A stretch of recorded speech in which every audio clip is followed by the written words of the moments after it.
Hi everyone, welcome to Java programming language. आज के lecture में हम बात करने वाले हैं ऑब्जेक्ट ओरिएंटेड प्रोग्रामिंग लैंग्वेज के बारे में। ऑब्जेक्ट ओरिएंटेड प्रोग्रामिंग एक प्रोग्रामिंग पैराडाइम है जो ऑब्जेक्ट्स और क्लासेस के कॉन्सेप्ट पर बेस्ड होता है। इसका main focus real world problem को सॉल्व करना होता है। ऑब्जेक्ट्स एक ब्लूप्रिंट के बेस पर बनते हैं और रियल वर्ल्ड एंटिटीज को रिप्रेजेंट करते हैं। ब्लूप्रिंट मीन्स बेसिकली क्लास होता है। ऑब्जेक्ट ओरिएंटेड प्रोग्रामिंग लैंग्वेज में और भी बहुत सारे कॉन्सेप्ट होते हैं, जैसे inheritance, polymorphism, encapsulation and abstraction. तो यहाँ पर आपका डिफिनीशन गिवन है ऑब्जेक्ट ओरिएंटेड प्रोग्रामिंग का। Java is an object oriented programming language that uses concepts like classes, objects, inheritance, polymorphism, encapsulation and abstraction। चलिए सबसे पहले हम बात कर लेते हैं क्लासेस के बारे में। क्लास एक ब्लूप्रिंट या डिजाइन होती है जो किसी ऑब्जेक्ट के स्ट्रक्चर और बिहेवियर को डिफाइन करता है। एक क्लास में हम वेरिएबल्स मीन्स प्रॉपर्टीज और मेथड्स मीन्स फंक्शंस को डिफाइन करते हैं जो किसी ऑब्जेक्ट्स के कैरेक्टरिस्टिक्स और एक्शंस को रिप्रेजेंट करते हैं। क्लास को हम एक रियल लाइफ एग्जांपल से समझ लेते हैं। सपोज आपके पास एक कार है।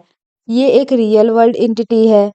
हर कार के कुछ कॉमन फीचर होते हैं, जैसे ब्रांड, कलर, स्पीड और कुछ एक्शन भी होते हैं, जैसे स्टार्ट करना, ड्राइव करना, ब्रेक लगाना।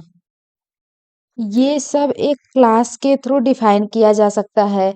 यहाँ पर आपका क्लास क्या है? कार है। एंड ये सारी जो चीजें हैं, ये इस कार क्लास के फीचर्स हैं, जिसे आप बेसिकली फील्ड्स भी बोल सकते हैं। अब समझ लेते हैं ऑब्जेक्ट क्या होता है। ऑब्जेक्ट एक इंस्टेंस होता है क्लास का। मतलब जब हम क्लास के बेस पर एक रियल एंटिटी बनाते हैं तो उसे ऑब्जेक्ट कहते हैं। यहाँ पर ऑब्जेक्ट की डिफिनीशन गिवन है। An object is an instance of A class. जो आपका ऑब्जेक्ट है वो क्लास के प्रॉपर्टीज और मेथड को यूज करता है, क्योंकि जो ऑब्जेक्ट आपका होता है वो क्लास का ही इंस्टेंस होता है। अब इस ऑब्जेक्ट को भी हम एक रियल लाइफ एग्जांपल से समझते हैं। आपने पीछे देखा था कि हमने एक कार क्लास बनाई थी, तो यहाँ पर हमारे पास एक कार क्लास है। अब कार क्लास के बहुत सारे ऑब्जेक्ट्स हो सकते हैं। सपोज पहला ऑब्जेक्ट है Honda city and second object है टोयोटा इनोवा और बहुत सारे ऑब्जेक्ट हो सकते हैं। ये जो दोनों कार हैं, ये आपका एक ही क्लास से बिलोंग कर रहे हैं। ये क्लास आपका क्या है? कार क्लास है। एंड इस कार क्लास के दो ऑब्जेक्ट्स हैं, Honda city and Toyota Innova. But in दोनों ऑब्जेक्ट की प्रॉपर्टी अलग अलग हो सकती है, जैसे कलर, स्पीड। यहाँ पर ये पॉसिबल है कि जो ये होंडा सिटी कार है इसकी कलर अलग हो, एंड टोयोटा इनोवा जो कार है इसकी कलर अलग हो, इसकी स्पीड अलग हो, एंड इसकी भी स्पीड अलग हो सकती है। चलिए क्लास और ऑब्जेक्ट को हम एक और रियल लाइफ एग्जांपल से समझते हैं। सपोज आपके पास एक क्लास है मोबाइल। इस मोबाइल क्लास की कुछ प्रॉपर्टी हो सकती है। यहाँ पर हम लिखते हैं प्रॉपर्टी। इसमें आ जाएगा आपका brand, model and price. And इसके कुछ मेथड भी हो सकते हैं। अब मोबाइल क्लास में क्या क्या मेथड हो सकते हैं? कॉल करना, मैसेज सेंड करना। अब हम सेकंड देख लेते हैं ऑब्जेक्ट। ये जो ऑब्जेक्ट है इस मोबाइल क्लास का इंस्टेंस होगा। तो ये आपको पहला हमने क्लास बताया। अब हम ऑब्जेक्ट बता लेते हैं। सपोज हमारे पास दो ऑब्जेक्ट हैं। ये है ऑब्जेक्ट वन एंड ये है ऑब्जेक्ट टू। तो जो ऑब्जेक्ट वन है, हो सकता है इसका ब्रांड सैमसंग का हो। एंड जो ऑब्जेक्ट टू है इसका हो सकता है ब्रांड एप्पल का हो। एंड हो सकता है ऑब्जेक्ट वन का जो मॉडल है वो हो सकता है गैलेक्सी S22 हो। एंड जो एप्पल है उसका हो सकता है मॉडल हो आईफोन 15। एंड जो ऑब्जेक्ट 1 है इसकी हो सकती है प्राइस हो 70,000 एंड ऑब्जेक्ट 2 की हो सकती है प्राइस हो 1,30,000। तो यहाँ पर सबसे पहले हमने एक क्लास डिफाइन किया। जो हमारा क्लास है वो मोबाइल क्लास है। अब इस मोबाइल क्लास की कुछ प्रॉपर्टीज हो सकती है। इसमें आपका ब्रांड आ जाएगा, मॉडल आ जाएगा एंड प्राइस आ जाएगा। अब इस मोबाइल क्लास की क्या-क्या मेथड हो सकती है? मोबाइल से आप क्या-क्या काम कर सकते हैं? कॉल कर सकते हैं, मैसेज कर सकते हैं। तो ये आपका आ जाएगा मेथड्स में। अब जो आपका मोबाइल क्लास है, इसके आप कितने भी ऑब्जेक्ट बना सकते हैं। तो सपोज हम 2 ऑब्जेक्ट बना लिए। जो पहला ऑब्जेक्ट है वो है ऑब्जेक्ट 1 एंड जो दूसरा ऑब्जेक्ट है वो है ऑब्जेक्ट 2। अब इस क्लास की क्या-क्या प्रॉपर्टीज थी? Brand, model, price. तो ऑब्जेक्ट 1 में आपका ब्रांड हो सकता है कुछ और हो, सैमसंग ब्रांड। मॉडल आपका यहाँ पर चेंज है गैलेक्सी S22 एंड प्राइस आपका 70,000 है। एंड जो ऑब्जेक्ट 2 है उसका हो सकता है ब्रांड एप्पल का हो, मॉडल आपका आईफोन 15 हो एंड प्राइस आपका 1,30,000 हो। तो यहाँ पर आप बोल सकते हैं जो क्लास आपका है वो एक प्लान है एंड जो ऑब्जेक्ट है उस प्लान का रियल इम्प्लीमेंटेशन है। अब चलिए क्लास को डिक्लेयर करने का सिंटैक्स देख लेते हैं। तो इसको डिक्लेयर करने के लिए सबसे पहले हम क्लास कीवर्ड का यूज करते हैं एंड इसके बाद हम यहाँ पर क्लास का नेम दे देते हैं। Class name should start with capital letter. Means class का नेम जो होता है हम कैमल केस में लिखते हैं। अब क्लास के क्या-क्या कंपोनेंट हो सकते हैं उसे देख लेते हैं। तो ये है आपका वेरिएबल जो डेटा को स्टोर करता है एंड ये है मेथड जो एक्शन परफॉर्म करता है। तो इनका एग्जाम्पल देखने से पहले हम समझ लेते हैं static function and non static function के बारे में। तो जो आपका फंक्शन होता है ये 2 टाइप का होता है। पहला static function and second non static function. तो जो ये फंक्शन का कॉन्सेप्ट है, मैं आपको इसको पीछे के लेक्चर में पढ़ा चुकी हूँ। जब मैंने आपको फंक्शन का कॉन्सेप्ट पढ़ाया था, वहाँ पर मैंने आपको बताया था जो स्टैटिक फंक्शन है, इसे हम डायरेक्टली कॉल कर सकते हैं एंड जो नॉन स्टैटिक फंक्शन है, इसे कॉल करने के लिए ऑब्जेक्ट बनाना पड़ता है। हम स्टैटिक फंक्शन को डायरेक्टली इसलिए कॉल करते हैं क्योंकि ये डायरेक्टली क्लास से बिलोंग करते हैं, किसी स्पेसिफिक ऑब्जेक्ट से नहीं। मतलब इन्हें क्लास नेम के साथ डायरेक्टली कॉल किया जा सकता है। तो इसे कॉल करने के लिए कौन-कौन से तरीके होते हैं, उसे समझ लेते हैं। जो पहला तरीका होता है डायरेक्टली, अगर वो सेम क्लॉज से बिलोंग करे तो। एंड जो सेकंड तरीका है, इसमें आपको सबसे पहले क्लास का नेम लिखना पड़ता है। डॉट फंक्शन नेम, ये है सेकंड मेथड इस स्टैटिक फंक्शन को कॉल करने के लिए। जब हम डायरेक्टली कॉल करेंगे तो केवल फंक्शन का नेम लिखेंगे तो आपका फंक्शन डायरेक्टली कॉल हो जाएगा। हम किसी फंक्शन को डायरेक्टली तब कॉल करते हैं जब वो सेम क्लास में हो। बट अगर वो सेम क्लास में नहीं हो, मीन्स दूसरी क्लास में हो, तो सबसे पहले हम उस क्लास का नेम लिखते हैं डॉट फंक्शन नेम। इसे तो हम पढ़ चुके हैं फंक्शन के लेक्चर में। अब हम पढ़ेंगे नॉन स्टैटिक फंक्शन को हम कैसे कॉल करेंगे। तो इसे कॉल करने के लिए हमें क्लास का ऑब्जेक्ट बनाना पड़ेगा। तो चलिए इसे हम समझते हैं। चलिए अब हम समझ लेते हैं किसी क्लास का हम ऑब्जेक्ट कैसे बनाते हैं। सपोज हमारे पास एक क्लास है एग्जाम्पल। अब इस एग्जाम्पल क्लास का ऑब्जेक्ट बनाने के लिए सबसे पहले हम क्लास का नेम लिखेंगे एग्जाम्पल। इसके बाद हम एक रेफरेंस वेरिएबल बनाएंगे। सपोज हमने इवन बना लिया, आप कुछ भी बना सकते हैं। उसके बाद हम न्यू कीवर्ड का यूज करेंगे। With the help of new keyword a object is created. उसके बाद हम अगेन एग्जाम्पल। ये हो गया हमारा ऑब्जेक्ट बनाने का तरीका। और आप हमेशा इस बात को ध्यान रखें, आप नॉन स्टैटिक फंक्शन को कॉल करने के लिए ऑब्जेक्ट बनाते हैं। अगर आपका फंक्शन स्टैटिक है, तो उसके लिए आपको ऑब्जेक्ट बनाने की ज़रूरत नहीं है। अब अगर इस एग्जाम्पल क्लास में कुछ नॉन स्टैटिक फंक्शन है, सपोज आपका ये एग्जाम्पल क्लास है एंड इसमें 2 नॉन स्टैटिक फंक्शन हैं। पहला है फंक्शन 1 एंड दूसरा है फंक्शन 2। तो यहाँ पर हमने एग्जाम्पल क्लास का ऑब्जेक्ट बनाया है इवन। अब इस फंक्शन को कॉल करने के लिए हम सबसे पहले रेफरेंस वेरिएबल लिखेंगे, उसके बाद function name and function two को कॉल करने के लिए इवन डॉट फंक्शन टू। इस तरीके से आप ऑब्जेक्ट बनाकर नॉन स्टैटिक फंक्शन को कॉल कर सकते हैं।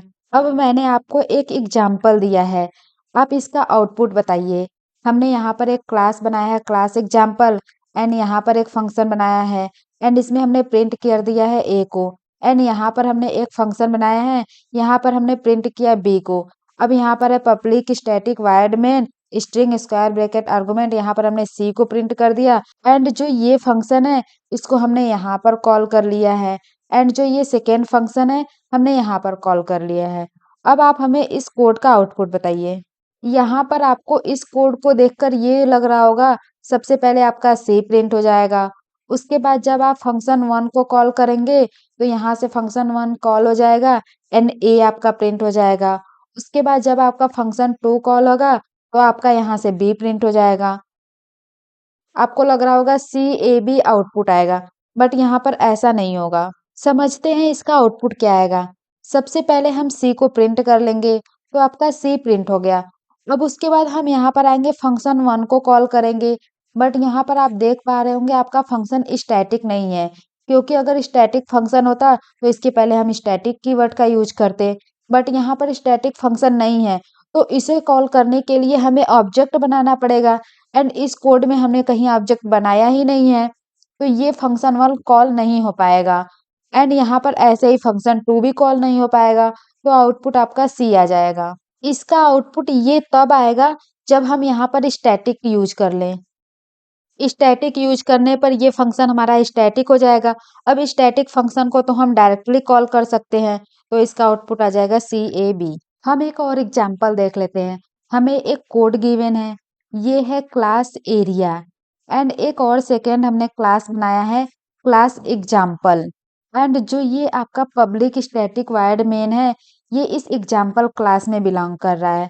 यहाँ पर हमने सी प्रिंट किया है तो यहाँ पर हो जाएगा प्रिंट सी। अब हम चाहते हैं कि हम इस फंक्शन को कॉल करें, तो इसे कॉल करने के लिए हमें लिखना पड़ेगा फंक्शन का नेम। तो अगर हम यहाँ पर केवल फंक्शन का नेम लिख दें तो ये डायरेक्टली आपका कॉल हो जाएगा एंड प्रिंट हो जाएगा यहाँ से एरिया आपका, तो यहाँ पर प्रिंट हो गया एरिया। बट अगर मैं बोलूँ इस फंक्शन को कॉल करना है आपको, तो आप इसे कैसे कॉल करेंगे, क्योंकि ये तो आपका एक अलग क्लास है। तो इसे कॉल करने के लिए यहाँ पर आपको लिखना पड़ेगा सबसे पहले क्लास का नेम, उसके बाद फंक्शन का नेम। तो यहाँ पर फंक्शन क्या है F1। इस तरीके से हम इसको कॉल करेंगे तो यहाँ पर क्या प्रिंट हो जाएगा, ए प्रिंट हो जाएगा और इसका आउटपुट आ जाएगा सी एरिया ए। चलिए हम क्लास एंड ऑब्जेक्ट से रिलेटेड कुछ प्रॉब्लम को सॉल्व कर लेते हैं। तो सबसे पहले हम एक क्लास बनाते हैं एंड अपने क्लास का नेम हम रख देते हैं कार। अब इसके बाद इस कार क्लास के कुछ प्रॉपर्टी को डिफाइन कर देते हैं। तो यहाँ पर हम प्रॉपर्टी में ब्रांड ले लेते हैं, कलर ले लेते हैं, स्पीड ले लेते हैं कार की। तो सबसे पहले हम ब्रांड ले लेते हैं स्ट्रिंग ब्रांड। अब कलर डिफाइन कर देते हैं स्ट्रिंग कलर एंड इसके बाद कार की स्पीड डिफाइन कर देते हैं इंट स्पीड। इसके बाद हम कार के मेथड को डिफाइन कर लेते हैं। कार का मेथड क्या हो सकता है, कार चले आपका मीन्स ड्राइव करे या फिर ब्रेक करे एक्सेलरेट करे, कुछ भी हो सकता है। तो यहाँ पर हम एक मेथड बनाते हैं वायर्ड ड्राइव, ये हमने एक मेथड बना दिया एंड यहाँ पर आप देख पा रहे होंगे जो आपका ये मेथड है वो नॉन स्टैटिक है, क्योंकि यहाँ पर हमने स्टैटिक कीवर्ड का यूज नहीं किया है।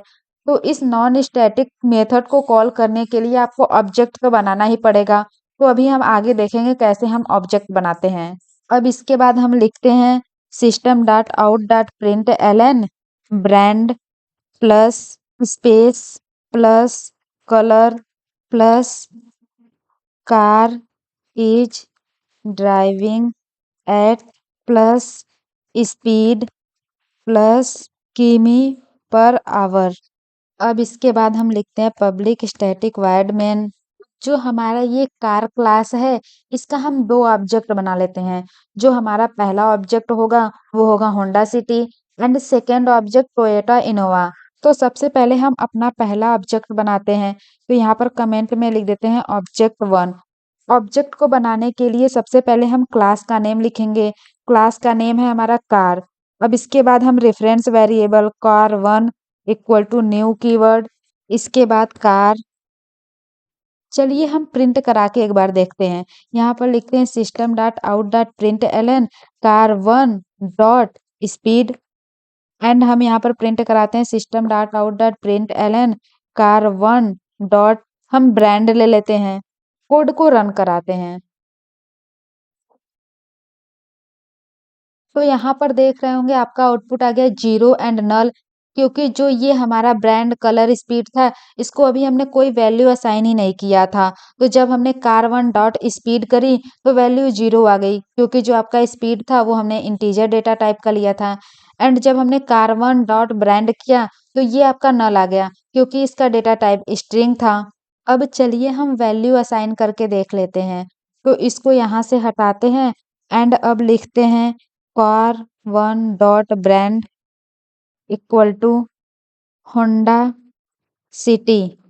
इसके बाद लिखते हैं car1 dot colour equal to red. इसके बाद लिखते हैं car1 dot speed equal to 80। इसके बाद हम एक और ऑब्जेक्ट बनाते हैं। तो यहाँ पर हम लिखते हैं कमेंट में ऑब्जेक्ट 2। इसके लिए हम लिखते हैं पहले क्लास का नेम कार, इसके बाद reference variable car2 equal to new keyword car. तो ये हमने ऑब्जेक्ट बना लिया है। इसके बाद हम लिखते हैं car2 dot brand equal to Toyota Innova. इसके बाद लिखते हैं car2 dot colour equal to blue. इसके बाद लिखते हैं car2 dot speed equal to 100। अब इसके बाद जो ये आपका ड्राइव मेथड है, ये आपका नॉन स्टैटिक मेथड है, इसलिए हमने यहाँ पर ऑब्जेक्ट बनाया था। अब इस मेथड को हम ऑब्जेक्ट 1 के लिए भी कॉल कर लेते हैं एंड ऑब्जेक्ट 2 के लिए भी। तो सबसे पहले हम ये जो रेफरेंस वेरिएबल है उसे लिखेंगे car1 डॉट ड्राइव। एंड जब हम इस ड्राइव मेथड को ऑब्जेक्ट 2 के लिए कॉल करेंगे, तो ऑब्जेक्ट 2 के लिए जो रेफरेंस वेरिएबल है वो है car2। तो यहाँ पर हम लिखते हैं car2 डॉट ड्राइव। कोड को रन कराते हैं। तो यहाँ पर आपका पहला आउटपुट आ गया Honda City red car is driving at 80 किमी पर आवर। एंड जो सेकेंड आउटपुट है वो आ गया Toyota Innova blue car is driving at 100 किमी पर आवर। आई होप आपको ये कोड अच्छे से समझ में आया होगा एंड आप क्लासेस एंड ऑब्जेक्ट को भी समझ गए होंगे। एंड जब आपका फंक्शन स्टैटिक होता है तो आपने पीछे देखा था कि उसको हम डायरेक्टली कॉल कर रहे थे। एंड जब आपका फंक्शन स्टैटिक नहीं होता है, मीन्स नॉन स्टैटिक होता है, तो उसे कॉल करने के लिए हम ऑब्जेक्ट्स बनाते हैं। तो यहाँ पर आप देख रहे होंगे कैसे हमने ऑब्जेक्ट्स बनाए हैं। यहाँ पर आप देख पा रहे होंगे जो आपका ये क्लास है उसी के अंदर हमने मेन मेथड को लिखा है। But in real time development it is a better practice कि हम मेन मेथड एक अलग क्लास में लिखें एंड जिस क्लास में हम काम कर रहे हैं उसे एक अलग क्लास में लिखें। अब मैं कहना क्या चाहती हूँ उसको मैं एक एग्जाम्पल से समझाती हूँ। सबसे पहले मैं इसको यहाँ से हटाती हूँ। अब इसके बाद हम एक अलग क्लास बनाते हैं। तो यहाँ पर लिखते हैं क्लास, इसके बाद हम क्लास का नेम दे देते हैं मेन। इसके अंदर हम मेन मेथड लिखते हैं पब्लिक स्टैटिक वॉइड मेन। अब जो ये कार क्लास है इसके हमने दो ऑब्जेक्ट बनाए थे, ऑब्जेक्ट 1 एंड ऑब्जेक्ट 2। इसके कोड को हम मेन मेथड के अंदर लिख देते हैं। तो यहाँ पर हमने इसके कोड को लिख दिया। अब कोड रन कराते हैं। तो यहाँ पर सेम आउटपुट आ रहा है जैसा पीछे आया था। Honda City red car is driving at 80 किमी पर hour and Toyota Innova blue car is driving at 100 किमी पर आवर। बट अगर जो ये आपका मेन क्लास है इसे हम पब्लिक कर दे तो ये एरर देगा। यहाँ पर आप देख भी पा रहे होंगे आपका एरर आ गया। एरर क्या आ रहा है उसे देखते हैं। Class main method is public should be declared in a file named main dot जावा। अब आपको पता ही है कि एक फाइल के अंदर मल्टीपल क्लासेस हो सकती है। एंड यहाँ पर आप देख पा रहे होंगे आपकी फाइल कार है एंड इसके अंदर हमने एक क्लास बनाई है कार क्लास। एंड हमने एक सेकेंड क्लास बनाई है मेन क्लास, बट एक फाइल के अंदर एक ही क्लास पब्लिक होनी चाहिए। यहाँ पर आप देख पा रहे होंगे हमने दोनों क्लास को पब्लिक कर दिया है। इस कार क्लास को भी पब्लिक कर दिया एंड इस मेन क्लास को भी पब्लिक कर दिया, इसलिए ये एरर दिया है। अगर हम यहाँ से पब्लिक हटा दें तो ये एरर रिजॉल्व हो जाएगा। तो जो क्लास आपकी पब्लिक होती है वही आपकी फाइल की नेम होती है। तो यहाँ पर हमने कार क्लास को पब्लिक बनाया है, इसलिए हमारी फाइल की नेम क्या है, कार है। बट प्रेफर्ड ये होता है कि जो ये मेन मेथड है उसे उस क्लास में लिखे जो क्लास पब्लिक हो। तो यहाँ पर इस क्लास को हम कर देते हैं पब्लिक एंड जो आपकी ये कार क्लास है यहाँ से पब्लिक हटा देते हैं। अब कोड रन करते हैं तो यहाँ पर देख रहे होंगे आपका अगेन एरर आ गया, क्योंकि हमने आपको बताया था जो आपकी क्लास पब्लिक होती है वही फाइल का नेम होना चाहिए। तो यहाँ पर आपकी मेन क्लास पब्लिक है, तो जो आपका फाइल का नेम है वो भी मेन होना चाहिए। तो इसे हम रीनेम कर लेते हैं, यहाँ से कार हटा के मेन कर लेते हैं। अब आपका एरर हट गया। अब कोड को रन कराते हैं तो यहाँ पर देख रहे होंगे आपका आउटपुट अगेन आ गया। तो यहाँ पर आपने सीखा कि एक फाइल के अंदर मल्टीपल क्लासेस हो सकती है एंड मल्टीपल क्लासेस में केवल एक ही क्लास पब्लिक हो सकती है एंड जो क्लास पब्लिक होगी वही आपकी फाइल की नेम होगी एंड जो आप मेन मेथड लिखेंगे वो पब्लिक क्लास के ही अंदर लिखेंगे। तो यहाँ पर जो आपने ये मेन मेथड लिखा है इस मेन क्लास के अंदर लिखा है एंड जो आपका मेन क्लास है ये पब्लिक है। अगर आप इस क्लास को पब्लिक ना करके इस कार क्लास को पब्लिक कर देंगे तो भी आपका आउटपुट सही आएगा। बट जब हम रियल वर्ल्ड एप्लीकेशन प्रॉब्लम को सॉल्व कर रहे होंगे तो जो ये मेन क्लास है इसका पब्लिक होना रिकमेंडेड होता है। तो चलिए हम एक और एग्जांपल देख लेते हैं जिसमें हम static function and non static function का एक साथ कंपैरिजन करेंगे। तो यहाँ पर सबसे पहले हमने एक क्लास बनाया है एग्जाम्पल। अब इसमें हम दो फंक्शन डिफाइन कर देते हैं। जो सबसे पहला फंक्शन होगा वो हमारा स्टैटिक फंक्शन होगा। तो यहाँ पर हम कमेंट में लिख देते हैं स्टैटिक। अब स्टैटिक फंक्शन को डिफाइन करने के लिए सबसे पहले हमें स्टैटिक कीवर्ड का यूज करना पड़ता है। उसके बाद हम रिटर्न टाइप दे देते हैं वायर्ड एंड इसके बाद हम फंक्शन का नेम लिख देते हैं माई नेम एंड यहाँ पर प्रिंट कर लेते हैं system dot out dot print Elon programming. अब इसके बाद हम एक और फंक्शन बनाते हैं नॉन स्टैटिक फंक्शन। तो यहाँ पर कमेंट में लिख देते हैं नॉन स्टैटिक। इसको बनाने के लिए कोई भी हमें स्टैटिक कीवर्ड का यूज नहीं करना पड़ता है। तो यहाँ पर सीधे हम रिटर्न टाइप लिखते हैं वायर्ड माई नेम 1। अब यहाँ पर हम प्रिंट कर लेते हैं system dot out dot print Elon with. अब इसके बाद हम एक और क्लास बना लेते हैं। तो यहाँ पर लिखते हैं पब्लिक क्लास एग्जाम्पल 2। हमने इस क्लास को पब्लिक इसलिए बनाया क्योंकि जो हमारा फाइल का नेम होता है वो सेम पब्लिक क्लास का नेम होता है। अब जो ये हमारा एग्जाम्पल 2 क्लास है इसमें भी हम एक फंक्शन डिफाइन कर लेते हैं। तो यहाँ पर हम लिखते हैं स्टैटिक वायर्ड एंड फंक्शन का नेम हम रख देते हैं माई नेम 2 एंड यहाँ पर प्रिंट कर लेते हैं system dot out dot print Elon Jessica. अब इसी एग्जाम्पल 2 क्लास में हम अपने मेन मेथड को लिखते हैं। तो यहाँ पर लिखते हैं पब्लिक स्टैटिक वायर्ड मेन। अब इसके बाद हम अपने फंक्शन को कॉल कर लेते हैं। सबसे पहले हम इस स्टैटिक फंक्शन को कॉल करते हैं। आप यहाँ पर देख पा रहे होंगे ये जो स्टैटिक फंक्शन है एक दूसरे क्लास में बिलोंग कर रहा है, मीन्स एग्जाम्पल क्लास में बिलोंग कर रहा है।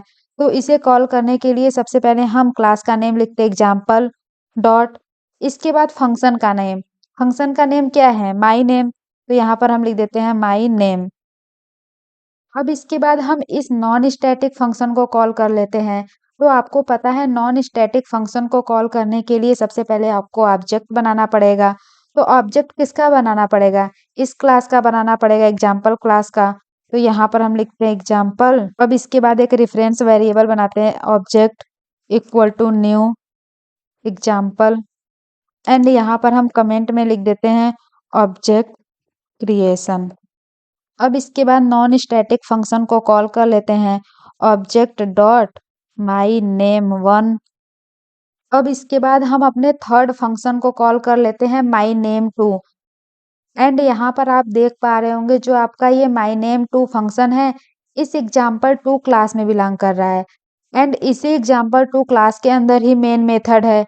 तो यहाँ पर इसको कॉल करने के लिए आपको क्लास नेम डॉट नहीं लगाना पड़ेगा, सीधे केवल आपको फंक्शन का नेम लिखना पड़ेगा। यहाँ पर माय नेम 2 है, तो यहाँ पर हमने 2 लगा दिया। अब कोड रन करते हैं। तो यहाँ पर आप देख पा रहे होंगे आपका आउटपुट आ गया प्रोग्रामिंग विद जेसिका। अगर यहाँ पर आप क्लास का नेम लगा भी दें तो भी आपका आउटपुट सही आएगा। तो चलिए यहाँ पर हम क्लास का नेम लगाकर देख लेते हैं। तो यहाँ पर लिखते हैं एग्जाम्पल 2 डॉट। अब कोड रन करते हैं। तो यहाँ पर आप देख पा रहे होंगे आपके आउटपुट में कोई चेंजेस नहीं हुआ। अब हम एक और एग्जाम्पल देख लेते हैं। तो सबसे पहले हमने एक क्लास बनाया कैलकुलेटर।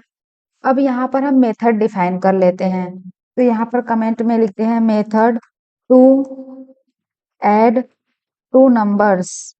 हम जो मेथड बना रहे हैं वो नॉन स्टैटिक बना रहे हैं, इसलिए इसके लिए हम स्टैटिक कीवर्ड का यूज नहीं करेंगे। यहाँ पर हम रिटर्न टाइप लिखते हैं इंट ऐड। यहाँ पर पैरामीटर पास कर देते हैं int A and int b, क्योंकि हम 2 नंबर का एडिशन परफॉर्म करवा रहे हैं। यहाँ से हम रिटर्न कर जाएंगे ए प्लस बी, तो यहाँ पर लिखते हैं रिटर्न ए प्लस बी। अब एक और मेथड बनाते हैं जो हमें 2 नंबर का मल्टीप्लीकेशन देगा। तो यहाँ पर कमेंट में लिख देते हैं method to multiply two numbers. यहाँ पर हम लिखते हैं इंट मल्टीप्लाई एंड पास कर देते हैं 2 integer int A and int B. इसके बाद रिटर्न कर देते हैं A multiply by B, A multiply by B. अब हम एक और क्लास बनाते हैं। तो यहाँ पर लिखते हैं पब्लिक क्लास मेन। इसके बाद लिखते हैं पब्लिक स्टैटिक वॉइड मेन। अब आपको पता ही है कि नॉन स्टैटिक फंक्शन को कॉल करने के लिए इसके क्लास का ऑब्जेक्ट बनाना पड़ता है। तो हम कैलकुलेटर क्लास का ऑब्जेक्ट बना लेते हैं। तो यहाँ पर लिखते हैं calculator calc equal to new calculator. अब सबसे पहले हम ऐड फंक्शन को कॉल कर लेते हैं। तो यहाँ पर लिखते हैं calc dot add and parameter में पास कर देते हैं 2 नंबर। तो हमने पास कर दिया 10 एंड 20। इसे हम एक सम नाम के वेरिएबल में स्टोर करा लेते हैं। तो यहाँ पे लिखते हैं इंट सम इक्वल टू। अब सम को प्रिंट कर लेते हैं। तो यहाँ पे लिखते हैं system dot out dot print ln sum. अब सेम इसी तरह हम इस मल्टीप्लाई मेथड को कॉल कर लेते हैं। तो यहाँ पर हम लिखते हैं कैलसी डॉट मल्टीप्लाई एंड इसमें भी हम 2 पैरामीटर पास कर देते हैं। सपोज हमने 5 एंड 4 पास कर दिया एंड इसे भी एक वेरिएबल में स्टोर कर लेते हैं। तो यहाँ पर लिखते हैं इंट प्रोडक्ट इक्वल टू। अब इस प्रोडक्ट को भी प्रिंट करवा लेते हैं। तो लिखते हैं system dot out dot print Elon product. Code run करवाते हैं। तो यहाँ पर आप देख रहे होंगे आपका सम कितना आ गया 30 आ गया। जब आप 10 प्लस 20 करेंगे तो आपको 30 मिल जाएगा एंड जो मल्टीप्लाई का आउटपुट था वो था 20। आप 5 को 4 से मल्टीप्लाई करेंगे तो आपका 20 आ जाएगा। तो सबसे पहले हमने इस कोड को किया था। चलिए समझते हैं बेसिकली इस कोड में हो क्या रहा है। तो यहाँ पर जो कोड में आपका ये वाला पार्ट है, यहाँ पर आप देख पा रहे होंगे ये आपकी प्रॉपर्टी है। इसका मतलब है आपने सबसे पहले डेटा टाइप क्रिएट किया एंड यहाँ पर आपने एक मेथड बनाया है, उसके अंदर आपने ये प्रिंट स्टेटमेंट लिखा था। तो जब आपने पहला ऑब्जेक्ट बनाया तो यहाँ पर क्या है कार, कार1 इक्वल टू न्यू कार।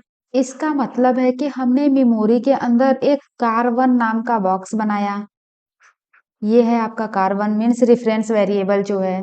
ये जो कार1 बॉक्स है ये कार डेटा टाइप का बॉक्स है एंड कार डेटा टाइप में 3 प्रॉपर्टी है ब्रांड, कलर एंड स्पीड। तो यहाँ पर आ जाएगा ब्रांड, कलर, स्पीड। अब इसके बाद जब हमने कार1 dot brand equal to Honda City किया, इसका मतलब है कार1 के ब्रांड के अंदर होंडा सिटी है। तो यहाँ पर हम लिख देते हैं होंडा सिटी। एंड जब हमने ये किया कार1 dot colour equal to red, इसका मतलब है कार1 के कलर के अंदर रेड है।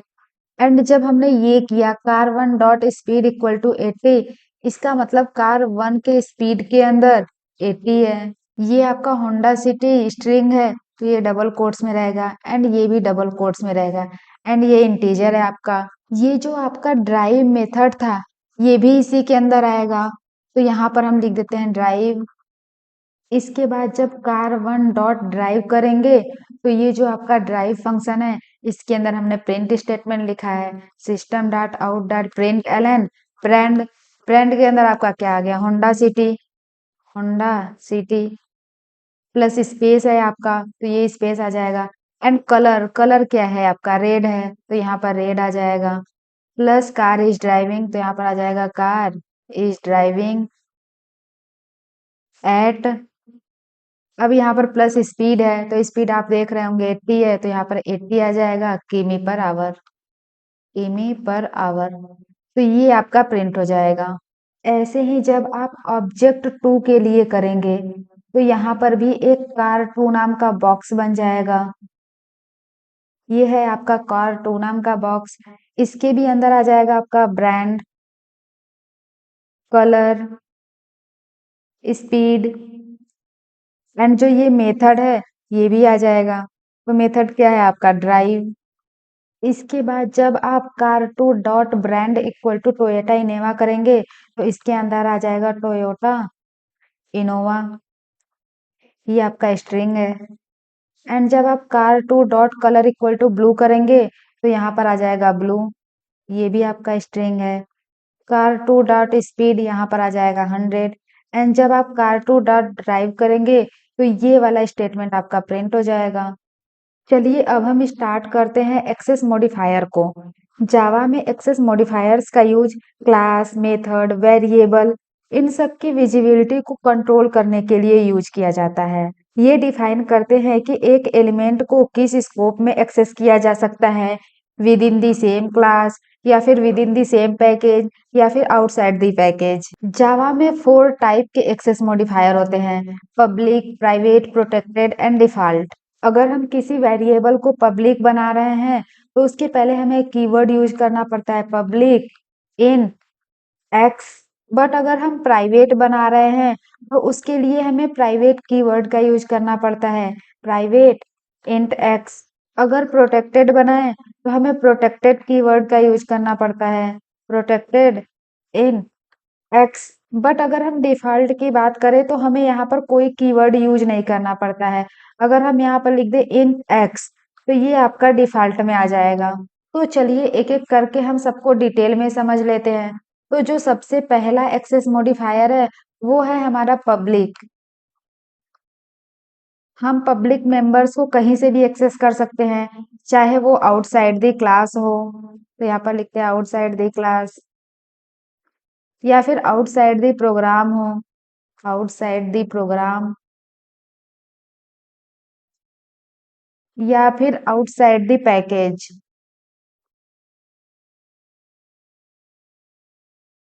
इसका यूज तब होता है जब आप चाहते हो कि कोई फंक्शनलिटी या डेटा सभी क्लासेस के लिए एक्सेसिबल हो।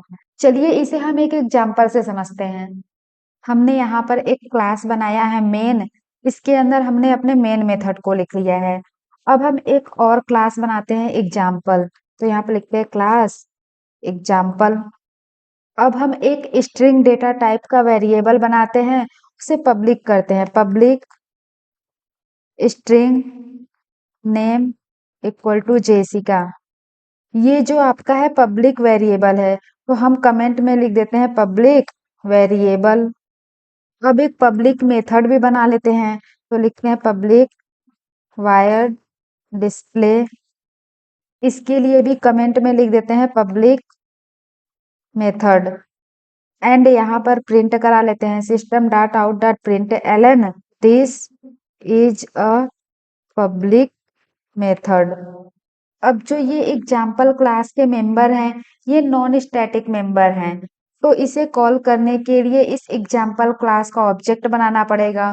तो यहाँ पर हम ऑब्जेक्ट बना लेते हैं example object equal to new example.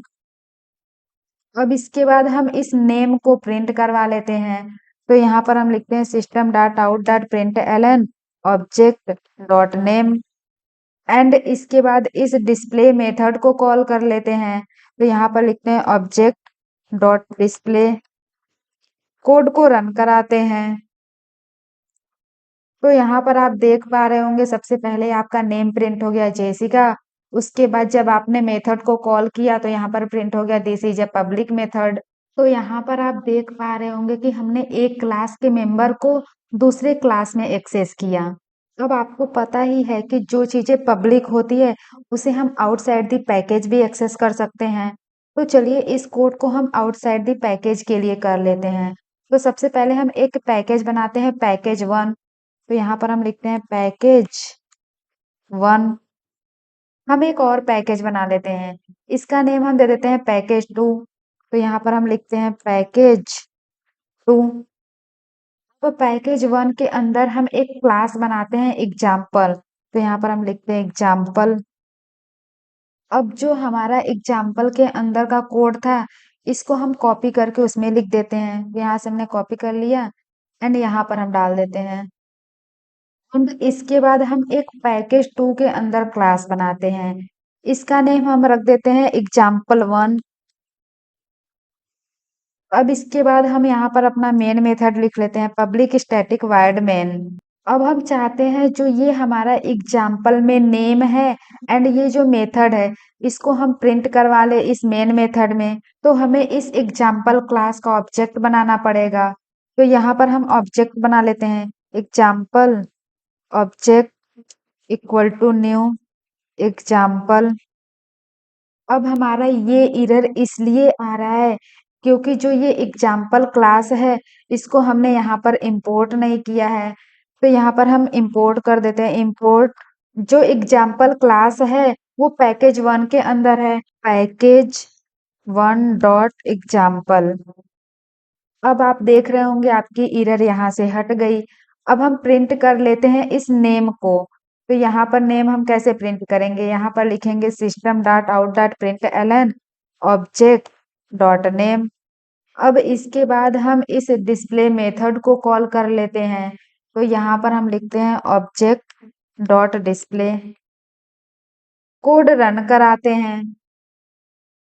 तो यहाँ पर आपने देखा कि जो ये मेंबर्स हैं ये एक अलग पैकेज में हैं एंड इसको हमने एक अलग पैकेज में प्रिंट करवा लिया। इससे आपको पता लग गया कि जो पब्लिक मेंबर होते हैं उसको हम आउटसाइड द पैकेज भी एक्सेस कर सकते हैं। चलिए अब हम बात कर लेते हैं प्राइवेट एक्सेस मॉडिफायर की।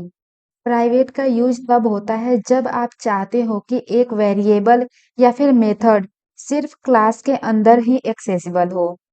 तो जो ये होता है only inside the class accessible होता है। चलिए इसे हम एग्जाम्पल से समझ लेते हैं। तो ये है हमारा पिछला कोड। तो जो ये हमारा पब्लिक मेंबर है इसे हटा के हम प्राइवेट कर लेते हैं एंड यहाँ पर भी हम प्राइवेट कर लेते हैं। यहाँ भी हमारा प्राइवेट हो जाएगा एंड यहाँ पर भी प्राइवेट हो जाएगा एंड यहाँ पर हम प्रिंट करा लेंगे this is a private method. यहाँ पर हमारे पास दो क्लास है, एक एग्जाम्पल क्लास है एंड एक मेन क्लास है। यहाँ पर आप देख रहे होंगे जब आप एग्जाम्पल क्लास के मेंबर को मेन क्लास में एक्सेस कर रहे हैं तो यहाँ पर आपका एरर आ रहा है। ये एरर इसलिए आ रहा है क्योंकि आपको पता है जो प्राइवेट मेंबर होते हैं केवल इनसाइड द क्लास एक्सेसिबल होते हैं। अगर आप उसे आउटसाइड द क्लास या फिर आउटसाइड द पैकेज एक्सेस करेंगे वो एरर देगा ही देगा। तो हम इसको यहाँ से हटा देते हैं एंड हम एक और मेथड बना लेते हैं इसी एग्जाम्पल क्लास के अंदर जो इस प्राइवेट मेंबर को एक्सेस करेगा। तो यहाँ पर हम लिखते हैं वायर्ड सो एंड यहाँ पर हम कमेंट में लिख देते हैं accessing private members with in the class. अब आप देख पा रहे होंगे जो ये आपके प्राइवेट मेंबर हैं ये नॉन स्टैटिक मेंबर हैं। तो इसे एक्सेस करने के लिए सबसे पहले हमें इस एग्जाम्पल क्लास का ऑब्जेक्ट बनाना पड़ेगा।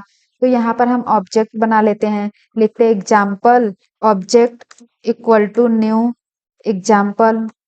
अब इस शो मेथड को कॉल कर लेते हैं क्योंकि ये भी आपका नॉन स्टैटिक है। तो यहाँ पर लिखते हैं ऑब्जेक्ट डॉट शो।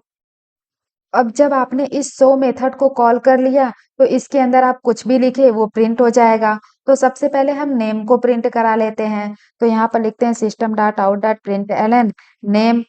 अब इसके बाद हम इस डिस्प्ले मेथड को कॉल कर लेते हैं, तो यहाँ पर लिखते हैं डिस्प्ले, कोड रन कराते हैं। तो यहाँ पर आप देख पा रहे होंगे आपका प्रिंट हो गया नेम जेसिका, एंड उसके बाद जब आपने मेथड कॉल किया तो आपका प्रिंट हो गया this is a private method. यहाँ पर आप देख पा रहे होंगे जो ये हमने शो मेथड बनाया है, इसको हमने प्राइवेट नहीं बनाया है, एंड जो ये प्राइवेट मेंबर्स हैं, इसको हम इसी शो मेथड के अंदर प्रिंट कर रहे हैं। हमने इस शो मेथड को इसलिए प्राइवेट नहीं बनाया है ताकि इसे हम मेन क्लास में एक्सेस कर सकें। जब हम इस शो मेथड को इस मेन क्लास में एक्सेस कर लेंगे, तब हम इस प्राइवेट मेंबर को इस शो मेथड के अंदर प्रिंट कर सकते हैं। इसीलिए हमने इसको प्राइवेट नहीं बनाया है। अगर आप इसे भी प्राइवेट बना देंगे तो आप कुछ भी प्रिंट नहीं कर पाएंगे। अब हम बात कर लेते हैं प्रोटेक्टेड एक्सेस मॉडिफायर को। इसे आप इनसाइड द क्लास एक्सेस कर सकते हैं, आउटसाइड द क्लास भी एक्सेस कर सकते हैं। आप इसे आउटसाइड द पैकेज भी एक्सेस कर सकते हैं, बट यहाँ पर कुछ कंडीशन होती है। आउटसाइड द पैकेज आप सिर्फ सब क्लासेस के थ्रू एक्सेस कर सकते हैं। इसका मतलब है आउटसाइड द पैकेज आप चाइल्ड क्लास के थ्रू एक्सेस कर सकते हैं। अब ये चाइल्ड क्लास क्या होता है एंड आउटसाइड द पैकेज हम कैसे एक्सेस करते हैं, इसे हम तब पढ़ेंगे जब हम इनहेरिटेंस पढ़ रहे होंगे। जब आप इसे इनसाइड द क्लास या फिर आउटसाइड द क्लास एक्सेस कर रहे होंगे, तो इसका कोड सेम उसी तरह होगा जैसा आपने पब्लिक एक्सेस मॉडिफायर के लिए किया था। केवल चेंजेस यहाँ पर होंगे, जो आपने पब्लिक कीवर्ड यूज किया था उसकी जगह प्रोटेक्टेड आप कर दीजिएगा। एंड इसके बारे में हम डिटेल में इनहेरिटेंस के लेक्चर में पढ़ रहे होंगे। अब बात कर लेते हैं डिफॉल्ट मॉडिफायर के बारे में। इसे आप नो मॉडिफायर भी बोल सकते हैं। जब कोई मॉडिफायर स्पेसिफाई नहीं किया जाता तो वो डिफॉल्ट होता है। डिफॉल्ट मेंबर सिर्फ सेम पैकेज के अंदर एक्सेसिबल होते हैं। अगर वो सेम पैकेज के अंदर है तो सेम क्लास भी हो सकता है, आउटसाइड द क्लास भी हो सकता है। चलिए इसका कोड हम करके देख लेते हैं। तो ये है आपका पिछला कोड। तो जो ये आपने प्राइवेट कीवर्ड ये सब यूज किया है, डिफॉल्ट के लिए ये सब कुछ भी नहीं रहता।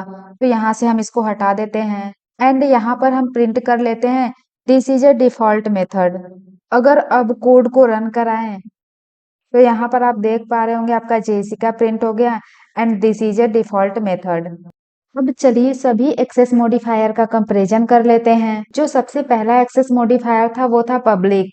आपको पता था जो पब्लिक एक्सेस मॉडिफायर है वो क्लास के अंदर भी एक्सेस कर सकता है, विद इन द पैकेज भी एक्सेस कर सकता है, सेट द पैकेज भी एक्सेस कर सकता है। अगर सब क्लास का आप यूज कर रहे हैं, सब क्लास का मतलब होता है चाइल्ड क्लास। अब ये चाइल्ड क्लास क्या होता है, इसे हम इनहेरिटेंस के लेक्चर में पढ़ेंगे। एंड यहाँ पर है outside the package non subclass, यहाँ पर भी एक्सेस करता है। ये private access modifier within the class access करता है, विद इन द पैकेज ये एक्सेस नहीं करता है, आपने एग्जाम्पल में देखा था। एंड ये आउटसाइड द पैकेज यहाँ पर भी एक्सेस नहीं करेगा। Protected access modifier within the class access करेगा, विद इन द पैकेज भी एक्सेस करता है, आउटसाइड द पैकेज भी एक्सेस करता है जब आप सब क्लास का यूज कर रहे हो। बट आउटसाइड द पैकेज ये एक्सेस नहीं करेगा जब आप सब क्लास का यूज नहीं करेंगे। डिफॉल्ट एक्सेस मॉडिफायर ये विद इन द क्लास भी एक्सेस करता है, विद इन द पैकेज भी एक्सेस करता है, but outside the package access नहीं करता है। अब हम समझ लेते हैं दिस कीवर्ड के बारे में। जावा में दिस कीवर्ड का यूज किया जाता है करंट ऑब्जेक्ट को रिफर करने के लिए। जब भी आप दिस कीवर्ड का यूज करते हो तो वो ऑब्जेक्ट जिसने मेथड या वेरिएबल को कॉल किया है उसी को पॉइंट करता है। इसे हम डायरेक्टली कोड करके समझ लेते हैं। तो सबसे पहले हम एक क्लास बना लेते हैं, क्लास पेन। अब इस पेन की कुछ प्रॉपर्टी होगी, उसे हम लिख देते हैं स्ट्रिंग कलर स्ट्रिंग। पेन की ब्रांड भी हो सकती है एंड पेन की प्राइस भी हो सकती है, तो यहाँ पर हम लिख देते हैं डबल प्राइस। अब ये पेन जो है ये क्या काम कर सकता है, ये लिखने का काम कर सकता है। तो यहाँ पर हम मेथड बना लेते हैं पब्लिक वायर्ड राइट, एंड यहाँ पर हम लिख देते हैं system dot out dot print Elon write something. अब हम एक और क्लास बना लेते हैं, तो यहाँ पर लिखते हैं पब्लिक क्लास मेन। इसके अंदर हम मेन मेथड को लिख लेते हैं, पब्लिक स्टैटिक वाइड मेन। अब इस पेन क्लास में जो मेंबर्स हैं वो नॉन स्टैटिक मेंबर हैं, तो इसे एक्सेस करने के लिए हमें पेन क्लास का ऑब्जेक्ट बनाना पड़ेगा। तो यहाँ पर हम ऑब्जेक्ट बना लेते हैं, pen object equal to new pen. अब जो ये पेन क्लास की प्रॉपर्टी है, कलर, ब्रांड, प्राइस, ये कुछ भी हो सकता है। कलर आपका येलो, ब्लू कुछ भी हो सकता है, ब्रांड भी आपका कुछ भी हो सकता है, एंड प्राइस 5 रुपीज, 10 रुपीज कुछ भी हो सकता है। तो यहाँ पर हम लिखते हैं object dot colour equal to, इसको हम असाइन कर देते हैं ब्लू। इसके बाद हम ब्रांड ले लेते हैं, object dot brand equal to Reynolds. इसके बाद हम प्राइस ले लेते हैं, object dot price equal to 10.5। अब जो ये राइट मेथड है इसे हम कॉल कर लेते हैं। तो इसे कॉल करने के लिए सबसे पहले हमें रेफरेंस वेरिएबल ऑब्जेक्ट लिखना पड़ेगा, डॉट, उसके बाद राइट मेथड। अब कोड को रन कराते हैं, तो यहाँ पर हमारा प्रिंट हो गया राइट समथिंग, जो इस राइट मेथड में था। तो कुछ इस तरीके से हमारे क्लासेस एंड ऑब्जेक्ट काम करते हैं। हमारी क्लासेस की कुछ प्रॉपर्टी होती है एंड उसके कुछ मेथड होते हैं। यहाँ पर आप देख रहे होंगे पेन आपका क्लास है, इसकी प्रॉपर्टी में कलर, ब्रांड एंड प्राइस आ गया। एंड जो पेन क्लास है ये क्या काम कर सकता है, मीन्स इसका मेथड क्या है, ये राइट करने का काम कर सकता है। मेथड में आपका राइट आ गया। अब अगर हमें पेन के लिए ये कलर, ब्रांड एंड प्राइस को प्रिंट करवाना है, तो हम एक और मेथड बनाते हैं इस पेन क्लास के अंदर। यहाँ पर हम लिखते हैं पब्लिक वायर्ड। सबसे पहले हम कलर प्रिंट कर लेते हैं, तो यहाँ पर हम लिखते हैं प्रिंट कलर। अब इसके बाद लिखते हैं system dot out dot print Elon this dot colour. अब ये दिस क्या है इसे समझते हैं। इस दिस कीवर्ड का मतलब है इस प्रिंट कलर फंक्शन को जो भी ऑब्जेक्ट कॉल कर रही होगी उसका ये कलर प्रिंट करवा देगा। एंड जो ये दिस है इस फंक्शन को बताएगा कि कौन सा ऑब्जेक्ट इस प्रिंट कलर फंक्शन को कॉल किया है। चलिए अब इस प्रिंट कलर फंक्शन को हम कॉल कर लेते हैं, तो यहाँ पर हम लिखते हैं ऑब्जेक्ट डॉट प्रिंट कलर।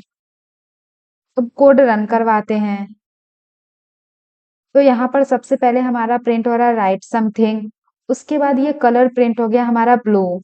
अब हम एक काम करते हैं, जो ये हमारा राइट मेथड है इसे हम कमेंट कर देते हैं एंड इसे यहाँ से हटा देते हैं। अभी तो हमने केवल एक ही पेन लिया था एंड एक ही कलर लिया था। अब हम एक और पेन बनाते हैं, तो यहाँ पर हम लिखते हैं pen object 1 equal to new pen. ये जो हमने दूसरा पेन बनाया है इसको हम कलर दे देते हैं black, object 1 dot colour equal to black. हम एक काम करते हैं, जो ये हमने ऑब्जेक्ट बनाया है इसके लिए हम लिख देते हैं पेन 1 एंड यहाँ पर जो ऑब्जेक्ट है इसको हटा के पेन 1 कर देते हैं, pen 1।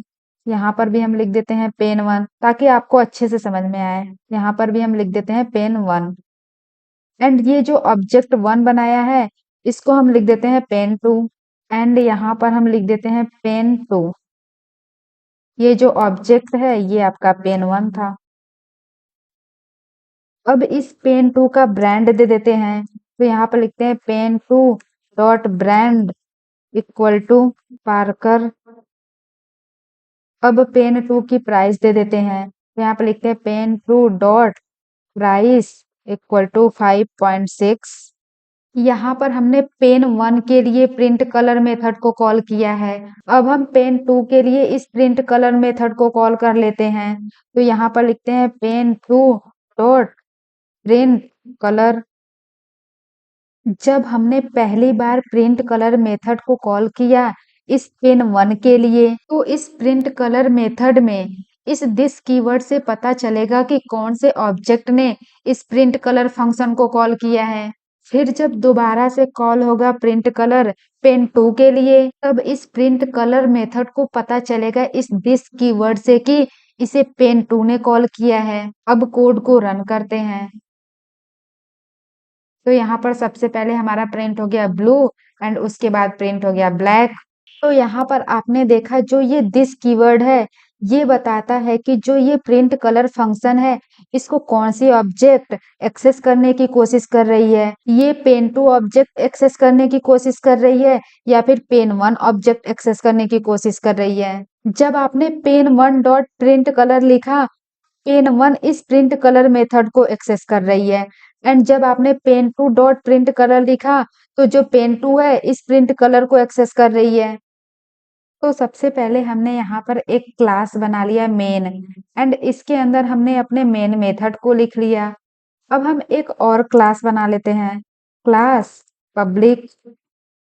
Next topic is getter and setter. Private चीजों को एक्सेस करने के लिए हम इस गेटर एंड सेटर मेथड का यूज करते हैं। गेटर का मतलब है हमें किसी प्राइवेट चीज का इंफॉर्मेशन वापस दे दीजिए। तो आप बोल सकते हैं जो गेटर है उसका काम है प्राइवेट वेरिएबल की वैल्यू को रीड करना। गेटर मेथड का नाम हमेशा गेट से स्टार्ट होता है, followed by variable name. Getter का हम सिंटैक्स देख लेते हैं। तो सबसे पहले हम लिखेंगे एक्सेस मॉडिफायर पब्लिक, उसके बाद return type, then get variable name,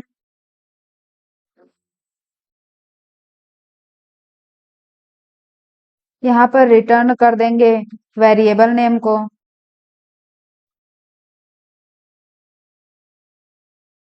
अब ये सेटर मेथड क्या होता है?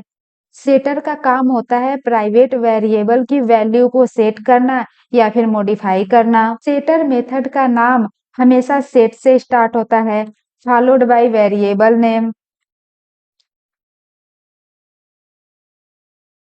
आपने देखा था जो आपका गेटर मेथड है ये कुछ तो रिटर्न कर रहा था, बट ये सेटर मेथड कुछ भी रिटर्न नहीं करता। इसका हम सिंटैक्स देख लेते हैं। सबसे पहले हम access modifier public wired set variable name, यहाँ पर हम पैरामीटर पास कर देते हैं। डेटा टाइप हमारा पहले रहेगा, उसके बाद वेरिएबल नेम एंड यहाँ पर हम लिखते हैं this dot variable name equal two variable name.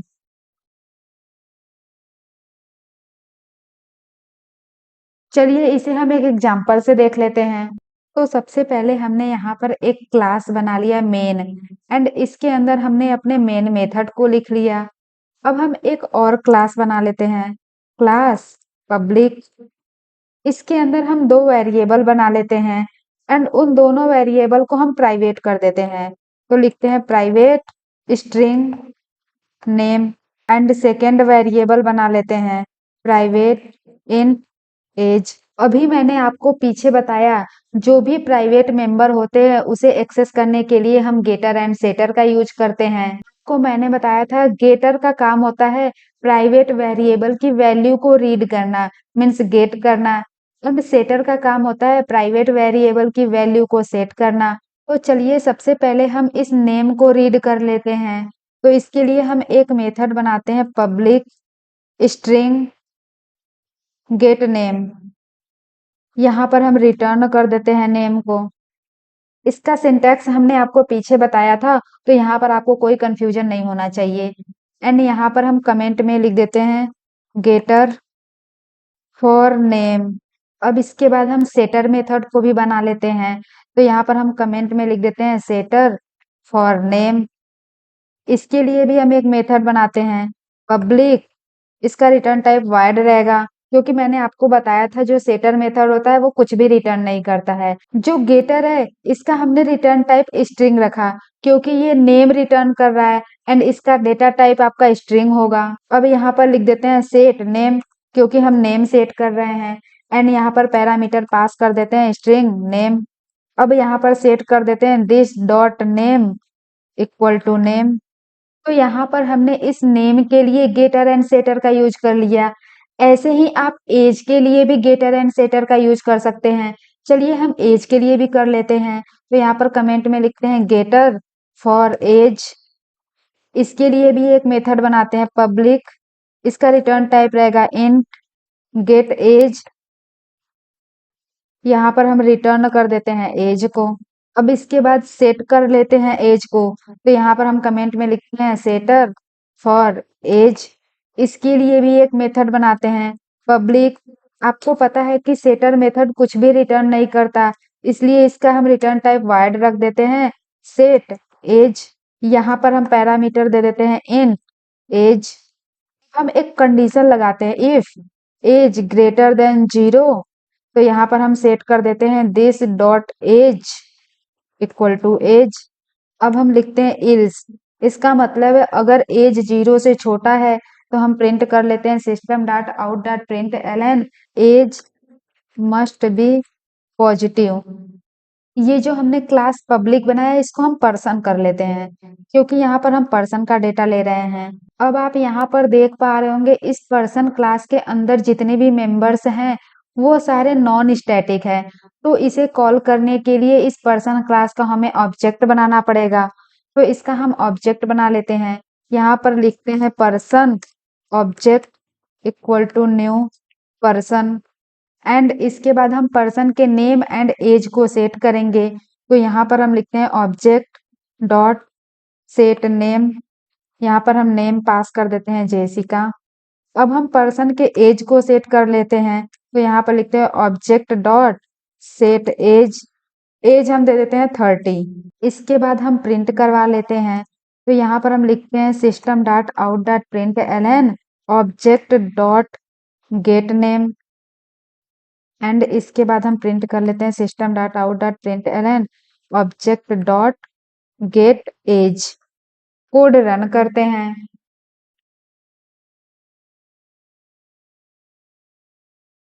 तो यहाँ पर आप देख पा रहे होंगे आपका नेम प्रिंट हो गया जेसिका एंड एज प्रिंट हो गया 30। तो कुछ इस तरीके से हम प्राइवेट मेंबर्स को एक्सेस करते हैं।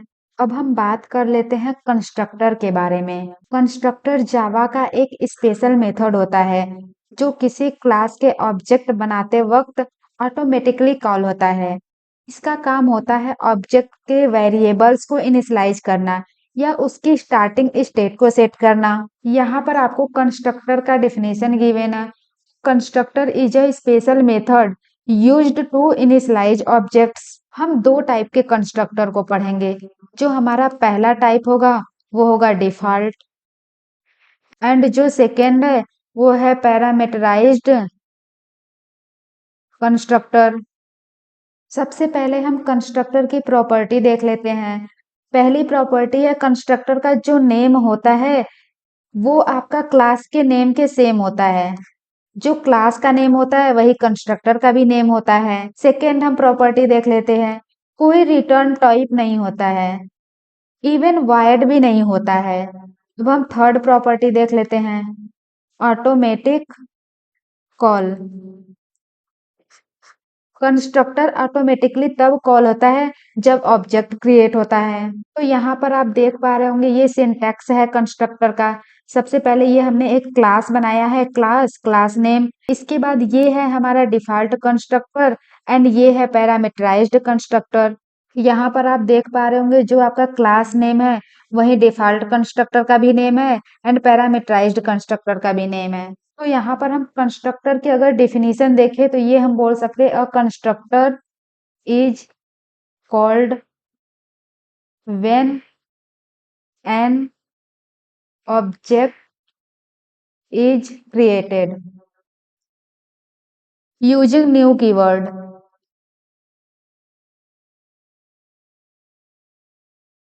जो आपका डिफॉल्ट कंस्ट्रक्टर होता है इसमें कोई भी पैरामीटर नहीं होता है।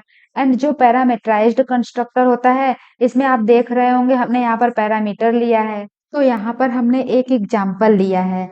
सबसे पहले हमने एक क्लास बनाया है डेमो एंड एक और क्लास बनाया है मेन। इसके अंदर हमने लिखा है public static wired main and इसके बाद हमने यहाँ पर एक ऑब्जेक्ट बनाया है इस डेमो क्लास का demo D1 equal to new demo. तो आपको पता है जब भी हम किसी क्लास का ऑब्जेक्ट बनाते हैं तो जो नॉन स्टैटिक मेंबर होते हैं उसे बाय डिफ़ॉल्ट 0 असाइन होता है।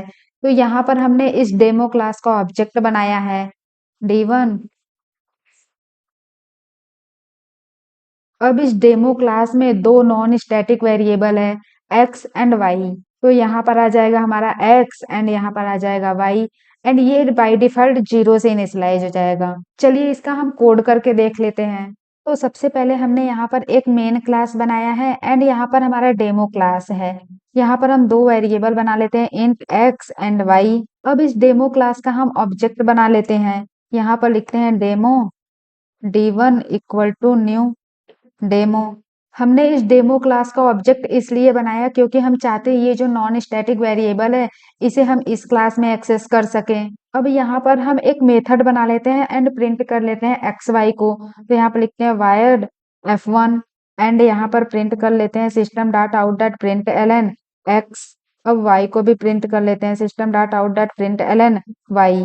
अब इस F1 मेथड को कॉल कर लेते हैं।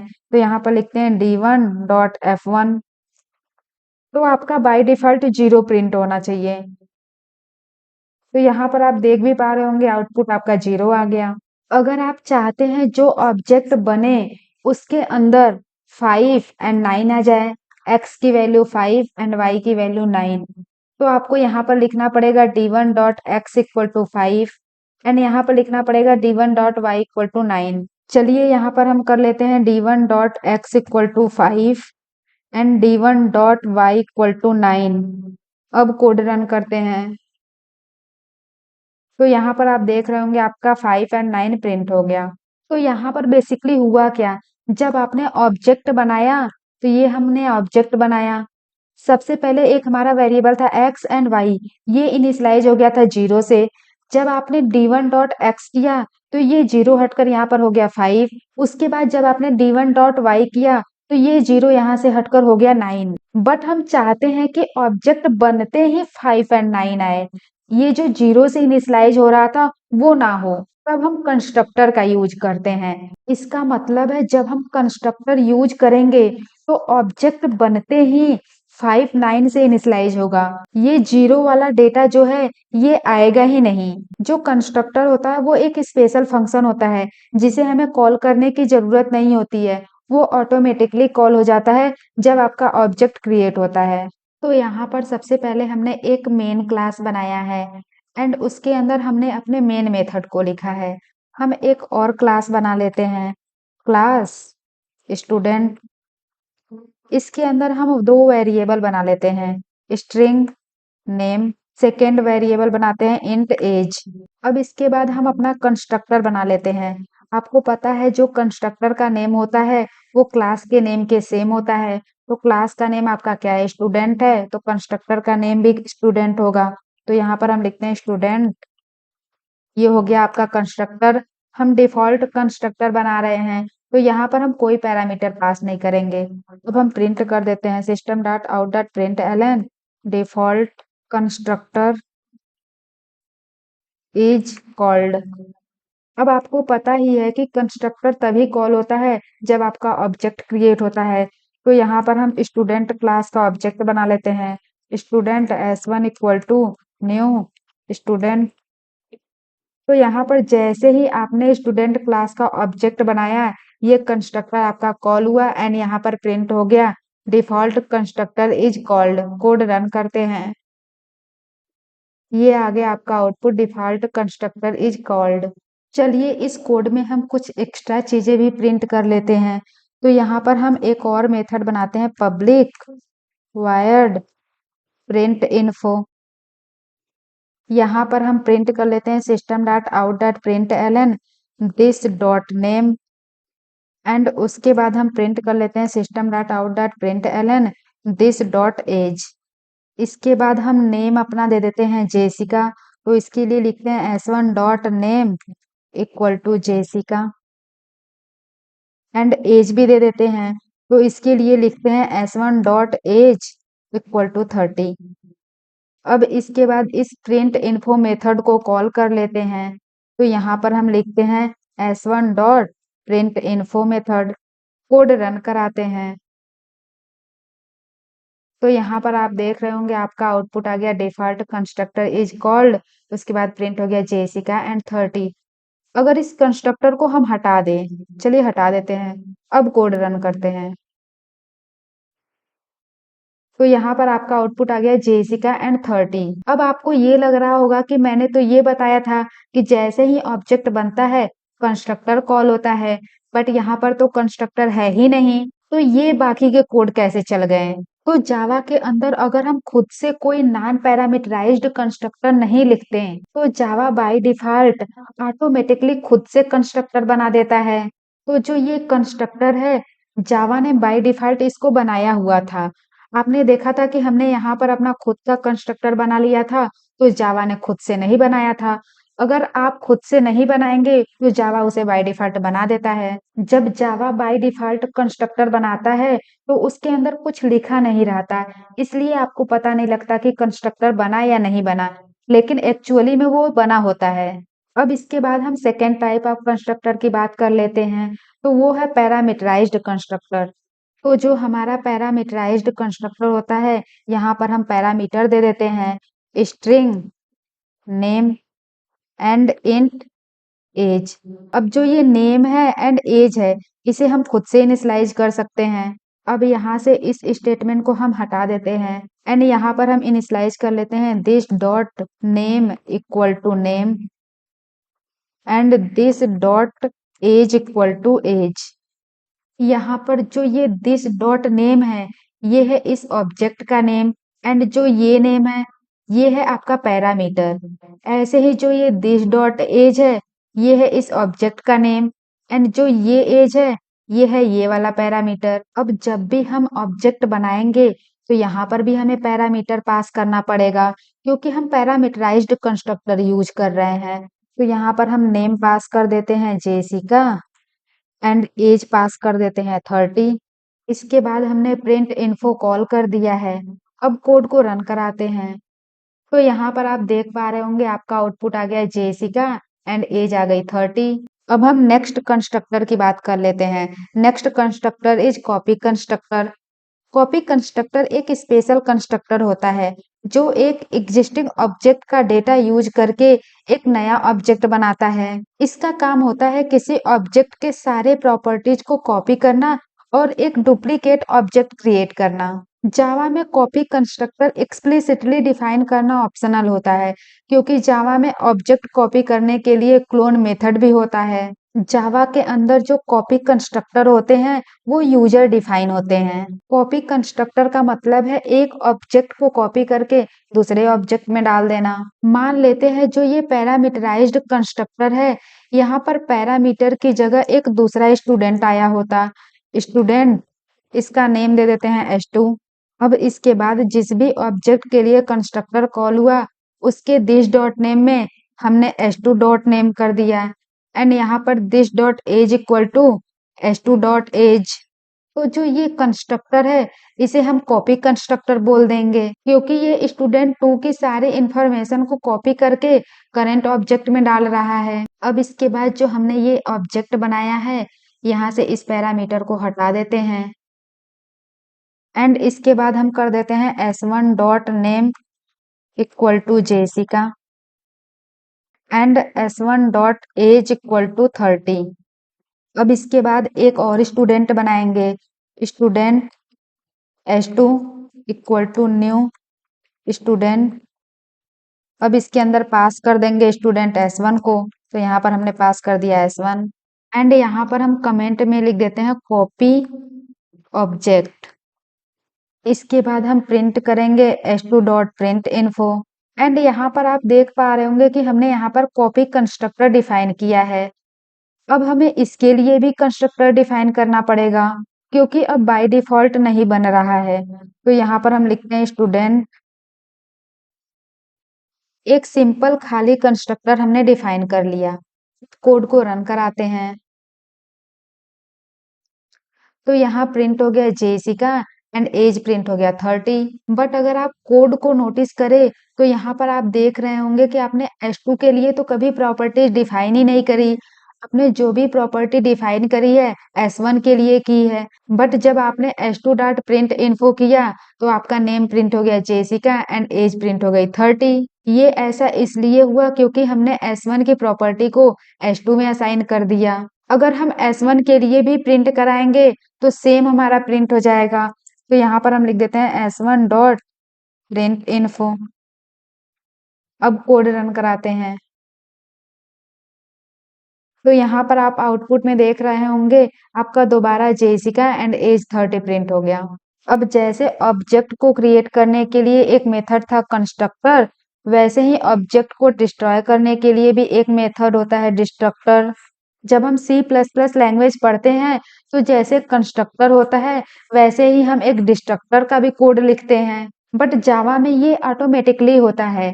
इसका मतलब है कि जावा में हमें डिस्ट्रक्टर कभी लिखना ही नहीं होता है, क्योंकि जो आपका जावा प्रोग्रामिंग लैंग्वेज है वहां पर ऑटोमेटिक गार्बेज कलेक्टर होता है।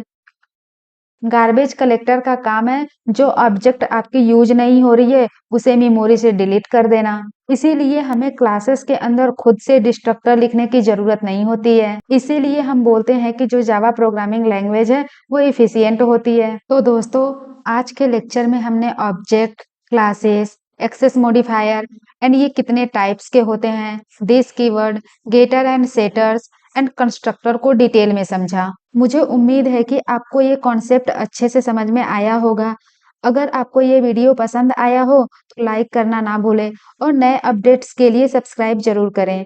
अगर इस लेक्चर से रिलेटेड आपके कोई भी डाउट्स हो या फीडबैक हो तो नीचे कमेंट बॉक्स में जरूर लिखें। मैं कोशिश करूंगी कि आपके सारे डाउट्स क्लियर करूं। तो मिलते हैं अगले लेक्चर में एक नए टॉपिक के साथ। तब तक के लिए thank you and happy learning.